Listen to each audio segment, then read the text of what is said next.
People. Formula है ये, सूत्र।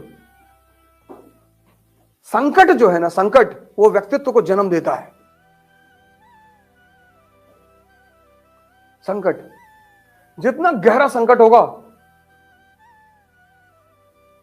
और उस संकट से निपटने का जो फॉर्मूला लेकर आएगा, बस वो स्टार हो जाएगा।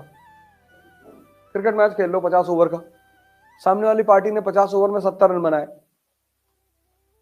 कोई बड़ा टारगेट नहीं, तुमने 71 बना के जीत लिया, कोई तुम्हें याद नहीं रखेगा। लेकिन सामने वाली पार्टी ने 400 रन बनाए 50 ओवर में,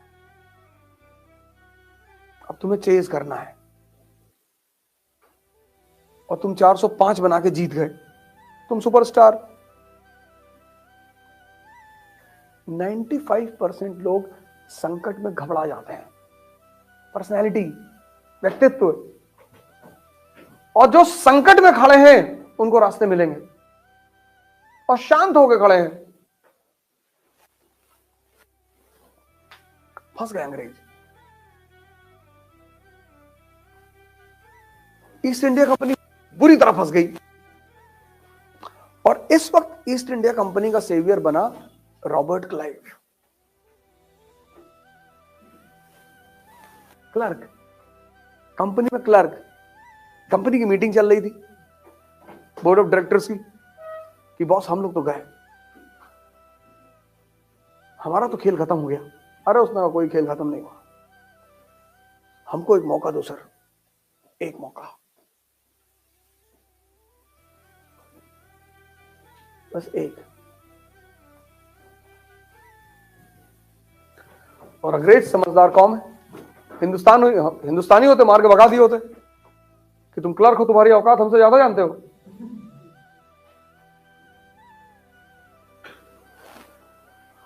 यहां के आदमी को तुम समझा नहीं सकते, समझा ही नहीं सकते। इसलिए तो भगवान आए हथियार लेके, क्या करते हैं, मजबूरी थी। कल मैंने बताया नहीं शिशुपाल वाला एग्जांपल, समझा ही नहीं सकते। दुर्योधन को जाके कह रहे 5 गांव दे दो यार, कहानी खत्म। कह रहा 5 इंच जमीन नहीं देंगे, 5 गांव। अंग्रेजों ने कहा ठीक है, एक मौका चाहिए, दिया। निकाल के दिखाओ कंपनी को मुसीबत से। और यहीं पे रॉबर्ट क्लाइव ने एक जबरदस्त कांड कर डाला। अब मोनार्की, राजतंत्र, चेस, इन दोनों के नियम सेम है कि जब तक राजा जिंदा है तब तक खेल चालू रहेगा। सिर्फ चेक देने से खत्म नहीं होता, चेक एंड मेट। इन दोनों के नियम एकदम समान, एकदम। राजशाही का खेल ही है वो। किसी रिक्शे वाले को चेस खेलते हुए नहीं देखे होंगे, और अगर देख लिए किसी दिन तो बहुत दिन तक रिक्शा वाला नहीं रहेगा।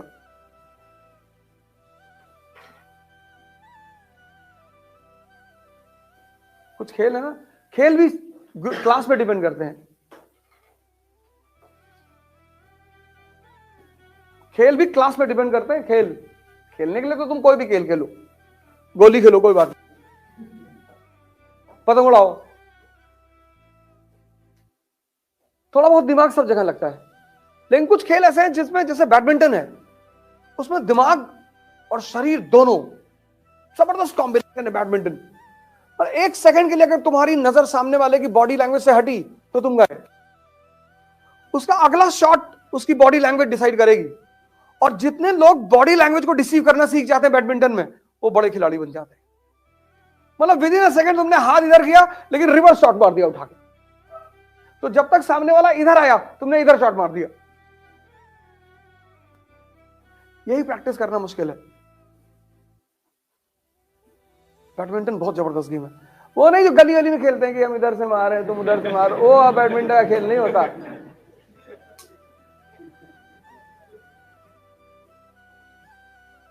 चेस, इसको आम आदमी खेल ही नहीं पाता। कहता भैया सर दर्द करने लगता है, दिमाग लगता है ना इसमें। ये राजाओं का खेल है। वो जो प्यादे होते हैं ना उस पर नाम लिखा जाता है, वर्मा, तिवारी, सिद्दीकी, पांडे। तो उठा के रखा कि ये सिद्दीकी को वर्मा के सामने खड़ा कर दो जी, उड़ा दो पांडे को।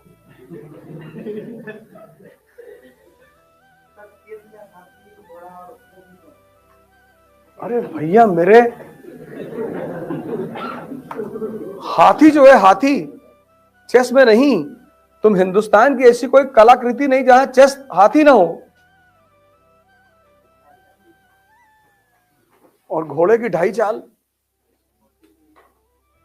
खच्चर और गधा सीधी चाल चलते हैं। रणवीर चौकड़ी भर भर कर चेतक बन गया, निराला था। है यहां नहीं अब वहां नहीं, थी जगह न कोई जहां नहीं। किसी गधे के ऊपर कविता सुने हो?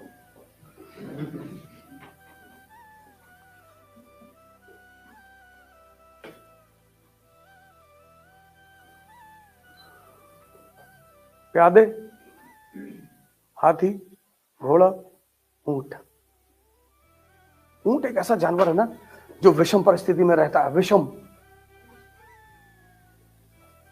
सिर्फ ऑड सिचुएशन में, सिर्फ एक तिरछे मारो 60 से।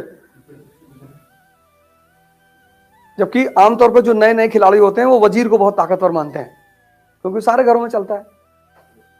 लेकिन चेस का सबसे प्यारा प्यादा है घोड़ा। किसी को भी कंफ्यूज कर सकता है, किसी को भी।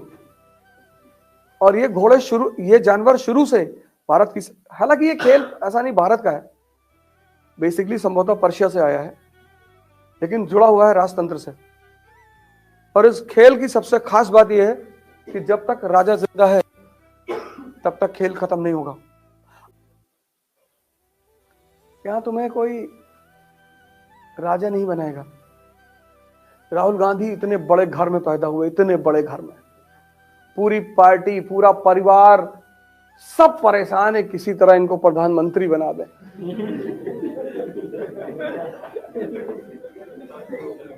नहीं नहीं, तुमको अगर लगता है कि पैसे के बल पर सब कुछ पाया जा सकता है, तुमको गलत लगता है, तुमको गलत पढ़ाया गया है।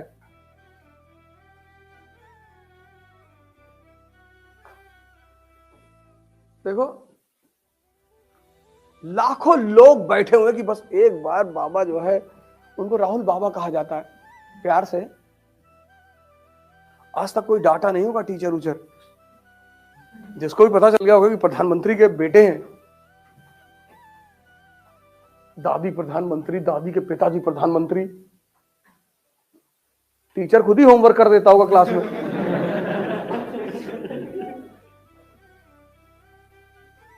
है?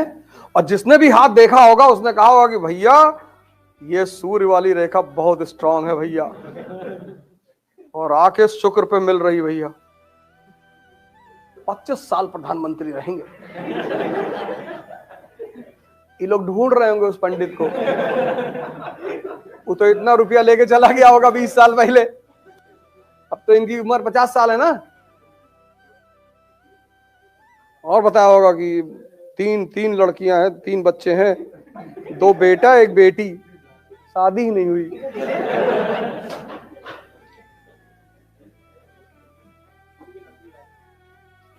इसलिए मंदिर जा रहे हैं। हो सकता है, हो सकता है। जो जूता पहन के हवन करते हैं उनको बताया गया कि भैया इसे नहीं, जूता उतार दो भैया। उनको, उनके एक बड़े करीबी आदमी, उनसे कहा मैंने मेरी हिस्ट्री क्लास में बिठा दो यार।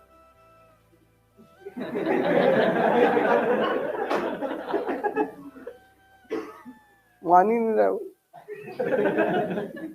बुर्का पहना के बिठा दो। इसे कानपुर वानपुर में आ जाए, इधर ऐसे कोने में कहीं बुर्का पहन के बैठे, कौन देखने जा रहा? कोई फर्क नहीं। डेमोक्रेसी में विरोध होते रहना चाहिए, और शिक्षक और कवि दोनों को छूट है।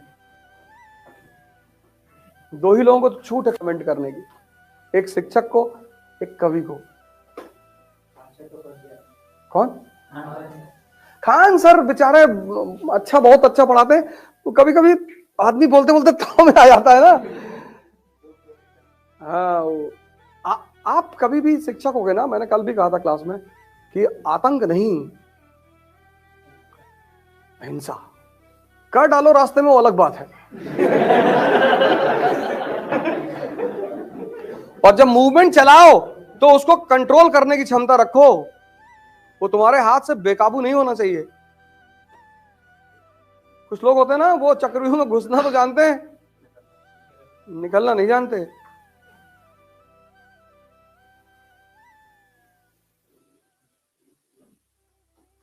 चलो कोई बात नहीं, लेकिन वो अच्छा काम कर रहे हैं। मैं तो हिंदुस्तान में जितने लोग मोटिवेशन का काम करते हैं, पढ़ाने का काम करते हैं यूट्यूब पर, मैं सबको सलाम करता हूं, वो कोई भी हो।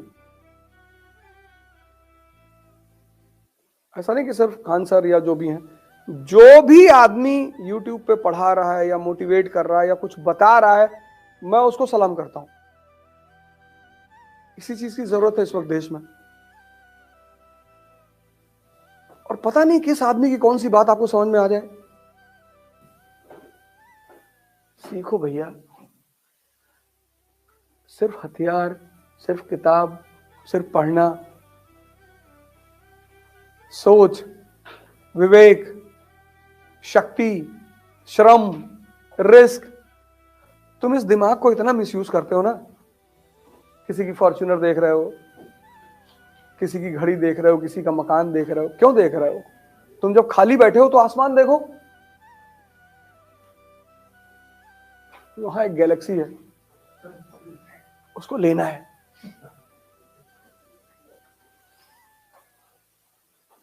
तुम जो इतने उलझे हो ना बाहर छोटी छोटी चीजों में, इसलिए महान विचारों से वंचित हो।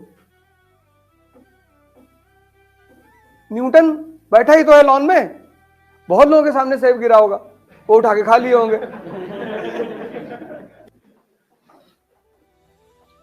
ऐसा थोड़ी कि उसी के सामने सेब गिरा, बहुत लोगों के सामने गिरा होगा, वो उठाया, धुला, काटा, खा लिया।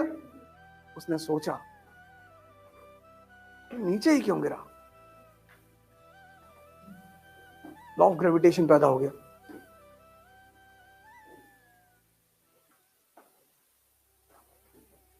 सोचना ही तो है, थॉट ही तो आता है। आ गया कोई शानदार थॉट, बता दिया तुमने मोदी जी को, 24 में फिर आ गई 480 सीट, तुमको प्रेसिडेंट बना दिया।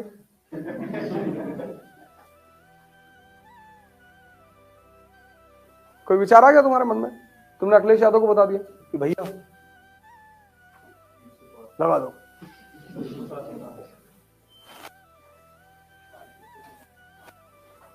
और अखिलेश यादव अगले 10 साल सीएम रहे यूपी के, तो तुमको 2 बार राज्यसभा भेजे।